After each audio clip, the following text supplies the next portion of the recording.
Assalamu alaikum. This is Dr. Muhammad Atif Khan from my YouTube channel PT Forum. Today, the topic of our presentation is Introduction to Anatomy.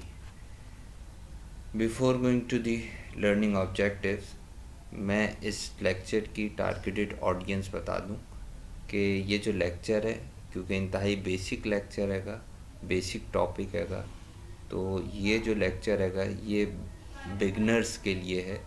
यानी वो तमाम medical students जो अभी beginners हैं, वो MBBS हो, physiotherapy हो, या फार्मेसी हो, या नर्सिंग हो, या और भी कोई मेडिकल प्रोफेशन अंडर ग्रेजुएट जो प्रोग्राम्स होंगे उसके अंदर बिगनर्स होंगे, उन तमाम के लिए जो है ये लेक्चर हैगा, जो कि एनाटमी को as a subject first time पढ़ रहे हैं।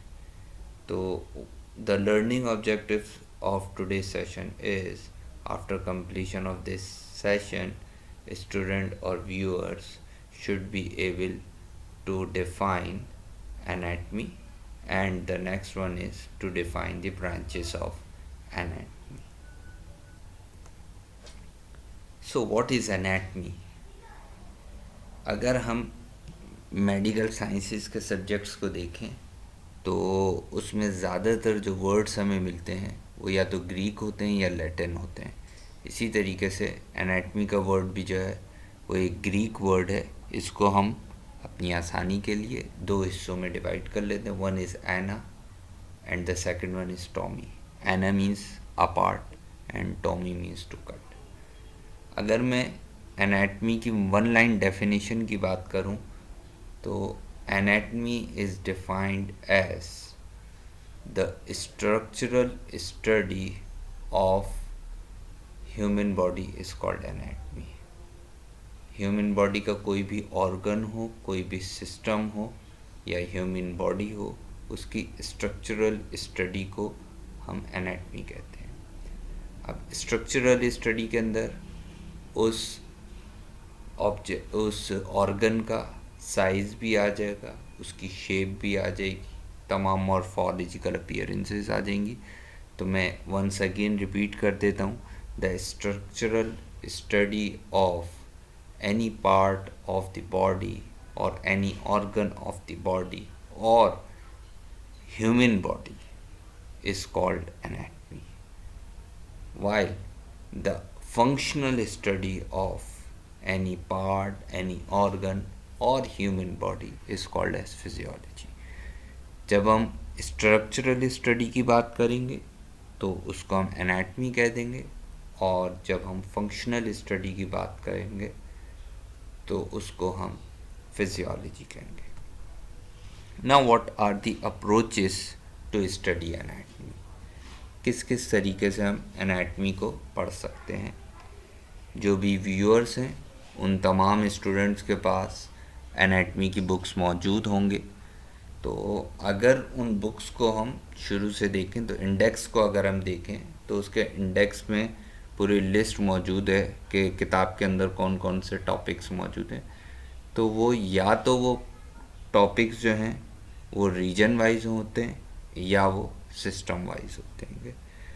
तो यहाँ पे अगर हम देखें तो हम स्टडी कर सकते हैं एनाटमी को रीजन वाइज, सिस्टम वाइज, या फिर third one is a clinical और अप्लाइड। रीजन वाइज से क्या मुराद है? अगर आप, मैंने अभी जैसे मिसाल दी किताब की, एनाटमी की बुक की, तो रीजन वाइज मीन्स अगर आप देखें उस इंडेक्स में भी तो डिफरेंट रीजन्स बॉडी के लिखे हुए, यानी कि head and neck region, upper limb, lower limb, back region, trunk region, thoracic region, इस तरीके से डिफरेंट रीजन्स मौजूद हैं। तो when we study anatomy according to the region like upper limb, lower limb, head and neck region, thoracic region, तो this is called as the regional anatomy. लेकिन अगर हम इसी एनाटमी को स्टडी कर रहे हैं according to the systems, we have different systems in our body like cardiovascular system, like nervous system, endocrine system, reproductive system, digestive system, in tegumentary system, we have different systems in our body that are responsible or that maintains our homeostasis.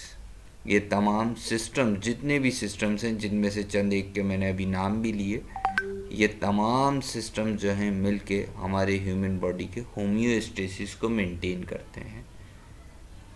Systems कितने हैं हमारे human body के अंदर और वो उनके क्या क्या फंक्शंस होंगे, इसके ऊपर एक अलग लेक्चर होगा, तो वो भी इंशाल्लाह ताला वीडियो में जल्द जो है वो अपलोड कर दूंगा।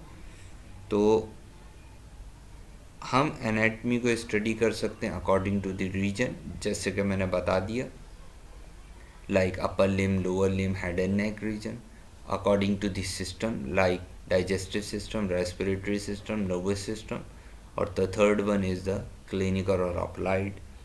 क्लिनिकल और अप्लाइड से मुराद ये है कि it's mean when we discuss about the abnormality. एक तो नॉर्मल स्ट्रक्चर है, अगर उसके अंदर कोई नॉर्मल से हट के कोई एबनॉर्मलिटी डेवलप हो जाएगी या पैथोलॉजी डेवलप हो जाएगी, that would be considered under the umbrella of clinical और applied. Now what are the subcategories of anatomy? हम एनाटमी को मज़ीद किस तरीके से जो है वो कैटेगराइजेशन इसकी कर सकते हैं। तो हम एनाटमी को कैटेगराइज करते हैं मेन दो ब्रांचेस में। One is called as the gross anatomy और macroscopic anatomy, second one is called as the microscopic anatomy. Gross anatomy और मैक्रोस्कोपिक एनाटमी से क्या मुराद है? इसमें वो तमाम स्ट्रक्चर्स आ जाते हैं, उनकी स्टडी आ जाती है, जिसको हम अपनी आँख से, नेकेड आई से हम देख सकते हैं, without any magnification assistance, without any visual assistance. Visual assistance हमें किससे मिल सकती है? हमें माइक्रोस्कोप से मिल सकती है। अभी अगली स्लाइड पे उसको भी डिस्कस करूँगा। तो ग्रॉस एनाटमी के अंदर वो तमाम स्ट्रक्चर्स आ जाते हैं, उनकी स्टडी आ जाती है कि जिसको हम अपनी नेकेड आई से विदाउट एनी विजुअल असिस्टेंस, यानी कि विदाउट असिस्टेंस ऑफ माइक्रोस्कोप देख सकते हैं। अच्छा, यहाँ पे एक चीज़ को वाज़े करना ज़रूरी हैगा कि हमारा जो टॉपिक ऑफ डिस्कशन है वो ह्यूमन बॉडी है। अभी पिछली स्लाइड पे मैंने सरफेस एनाटमी, रीजनल एनाटमी और रीजनल एनाटमी, सिस्टमिक एनाटमी की बात करी। इस स्लाइड पे फिर आ रहा है, तो डोंट गेट कंफ्यूज्ड। मकसद ये है कि जो हमारा टॉपिक ऑफ डिस्कशन है वो ह्यूमन बॉडी है, उसकी स्टडी है, ठीक है। उसको स्टडी करने की अप्रोचेस चेंज हो सकती हैं। उसी ह्यूमन बॉडी को हम रीजन वाइज भी पढ़ सकते हैं, रीजनल एनाटमी कह देंगे। उसी ह्यूमन बॉडी या उसी सिस्टम, उसी ऑर्गन को हम सिस्टम वाइज भी पढ़ सकते हैं, सिस्टमिक एनाटमी कह देंगे। Now the third one is the surface anatomy. Surface anatomy क्या है? नाम से ही जाहिर है, इसमें हम जो सुपरफिशियल स्ट्रक्चर्स हैं हमारी ह्यूमन बॉडी के, उसके बारे में स्टडी कर रहे हैं। तो the most superficial structure of our human body is skin. तो सरफेस एनाटमी एक अलग ब्रांच है कि, तो उसके हवाले से एक डिटेल्ड लेक्चर हो सकता है। अभी मैं बहुत ज़्यादा डिटेल में नहीं जाऊंगा सरफेस एनाटमी की। तो सरफेस एनाटमी क्या है कि जिसके अंदर जो भी ऑब्जर्वर हैगा वो इंस्पेक्शन से, पाल्पेशन से और डिफरेंट जो इसकी टेक्निक्स हैं उसके थ्रू जो है वो असेसमेंट कर रहा हैगा और जो है स्टडी कर रहा हैगा। तो हमारे पास ग्रॉस एनाटमी में हमने अगर इसको रिवाइज कर लें तो हमारे पास आ जाती है regional anatomy, systemic anatomy and surface anatomy. Gross anatomy वो एनाटमी की स्टडी है कि जिसके अंदर हम without any visual magnification assistance, यानी कि without any help of the microscope जो है हम स्टडी कर रहे होते हैं। Now the next one is the microscopic anatomy. Microscopic anatomy जैसे कि नाम से ही जाहिर है कि ये वो स्टडी होगी कि जिसके अंदर हमें माइक्रोस्कोप की ज़रूरत होगी। मींस हम इसमें उन स्ट्रक्चर्स को स्टडी कर रहे होंगे जो कि हमें अपनी आँख से नज़र नहीं आते नॉर्मली। तो उसको हम देखने के लिए, ऑब्ज़र्व करने के लिए उन स्ट्रक्चर्स को हमें माइक्रोस्कोप की ज़रूरत होगी। तो वही बात यहाँ पे लिखी भी हुई है कि microscopic anatomy is defined as a structure that can not be seen without magnification. Magnification हमें कैसे मिल सकती है, तो कौन सा इक्विपमेंट है, वो हमारे पास माइक्रोस्कोप है। अब depends on the size of the structure और ऑफ द ऑब्जेक्ट के either we required light microscope और इलेक्ट्रॉन माइक्रोस्कोप। तो डिपेंड करता है जो भी स्ट्रक्चर को हम स्टडी कर रहे हैं उसका साइज़ कितना बड़ा है या कितना छोटा है, जिसकी बुनियाद पे हम जो है वो आइदर या तो उसे लाइट माइक्रोस्कोप से देख सकेंगे या इलेक्ट्रॉन माइक्रोस्कोप से देख सकेंगे। माइक्रोस्कोपिक एनाटॉमी की जब मैं बात करता हूँ तो इसको हम मज़ीद दो हिस्सों में या दो डिसिप्लिन में डिवाइड कर लेते हैं। One is called as the cytology and the second one is called as the histology. अच्छा, लॉजी के वर्ड से हम काफ़ी फेमिलियर हैं। ये हम शायद जब 9th क्लास से या उससे भी पहले से हम ये लॉजी का वर्ड जो है वो सुनते आ रहे हैं। हमें बताया जाता है कि जनाब जहाँ भी लॉजी लिखा हुआ होगा तो इट्स मीन स्टडी। तो यहाँ पे भी वही बात है कि यहाँ पे भी साइटोलॉजी और हिस्टोलॉजी के साथ लॉजी का वर्ड है। तो साइटो मीन्स सेल और logy means study. The study of cell, the structural study of cell is called cytology. Histology means tissue and logy means again study.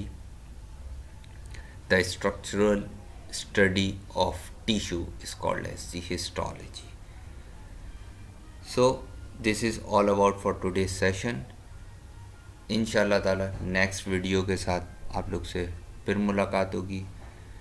अगर आपको कोई और ऐसा टॉपिक हो जो आप चाहते हो कि जिसके ऊपर मैं प्रेजेंट करूं, तो वो आप कमेंट्स में ज़रूर मेंशन कर दीजिए ताकि उसके ऊपर जो है मैं एज सुन एज़ पॉसिबल एक शॉर्ट वीडियो क्लिप जो है उसके ऊपर भी रिकॉर्ड कर दूँ। Thank you so much. अल्लाह हाफिज़।